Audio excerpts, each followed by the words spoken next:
ಭೂಮಿ ಆಕಾಶಗಳು ಗತಿಸಿ ಹೋಗುತ್ತವೆ, ಆದರೆ ನನ್ನ ಮಾತುಗಳು ಶಾಶ್ವತವಾಗಿ ಉಳಿಯುತ್ತವೆ.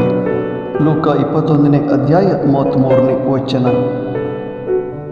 ಯೇಸುವೆ, ನಿಮ್ಮ ಮಾತುಗಳು ಜೀವವುಳ್ಳ ವಾಕ್ಯಗಳಾಗಿವೆ. ಶಕ್ತಿ ನೀಡುವ, ಬಲ ನೀಡುವ, ರಕ್ಷಣೆ ನೀಡುವ, ಗುಣಪಡಿಸುವ ವಾಕ್ಯಗಳಾಗಿವೆ. ಈ ವಾಕ್ಯಗಳು ನಮ್ಮ ರನ್ಮನಗಳಲ್ಲಿ ನೆಲೆಸುವಂತೆ ಮಾಡಿರಿ ಎಂದು ಬೇಡುತ್ತೇವೆ. ಆಮೆನ್.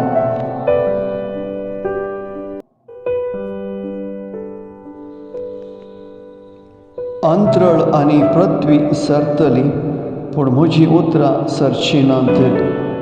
लोक 21:30-3. मोगळा जेजू, तुजें उतर जीव दिवचे जावन आसा. सकत दिवचे, सुटका दिवची, रक्षण दिवचे, गूण करचे उतर जावन आसा. हें उतर आमच्या काळजा मनांनी खंचय म्हूण मागता. आमेन.